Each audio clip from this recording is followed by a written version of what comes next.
Hello and good evening. My name is Danny Colcha. My EDX and GitHub username is going to appear up here. I entered it with my Google account.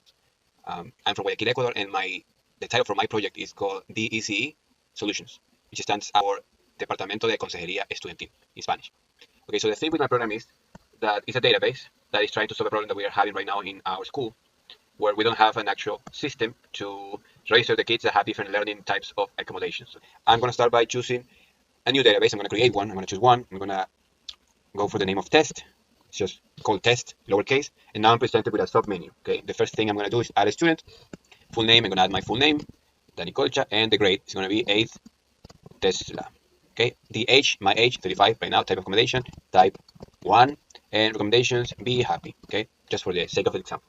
Now, as you can see, it's telling me that I have been registered successfully, and it's going to give me the exact date and the time for the registration.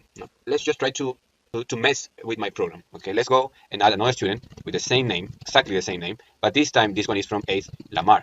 Okay, the age is going to be 25, and type of accommodation type 2, and recommendations, blah, blah, whatever. Okay, so search for the student. I'm going to go for 3. I'm going to search for the student.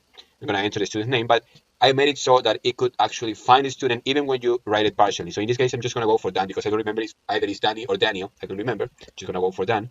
And as you can see, it's going to show me all the Dannys or all the close search results to DAN. Right, and I have 2 with the exact name. I want to, maybe just for the sake of the example, add another student, this time the name of my wife, Allison. She is 29. And see, I made a mistake. Okay, so I'm going to go for 29, her age, type 2, and accommodations, be more happy. Be happier. I'm sorry. English is not my strong. Be happier. Okay, now what if I want to update her because I made a mistake, right? I want to update her. I went for number 4. I'm going to go for Allison. That's her name. The grade is 8th. No, it's 29, right? It's grade 29 to identify because I made a mistake. So now I can change the name, the grade. Okay, so I'm going to go with 8 Tesla 2. Same age, same accommodation, same recommendation. Now, what if I want to view all the students in 8th Tesla? It's going to ask me what grade do I want to view. I'm going to go for 8 Tesla. And it's going to show me the 2 students that are currently in 8th Tesla, which I'm going to delete the students. But this time I'm going to go with the name of Danny Colcha because I remember I had 2 Dannys. See? And now I want to delete the Danny Colcha that belongs to 8th Tesla. So what I have to do is just write 8 Tesla, okay, and it's going to tell me, do you really want to do this? I do. I proceed. I press Y, and it's going to tell me you have wiped him out from memory. Maybe it's a new year, and I don't want to use the database anymore. I'm going to go for 3 to delete a database, and I'm going to choose the name of test. Okay, it's going to ask me, do you really want to delete this database? Always asking for confirmation. I'm going to go for yes.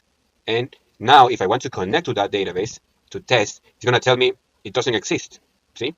So that's been a successful test. Thank you. That has been my project.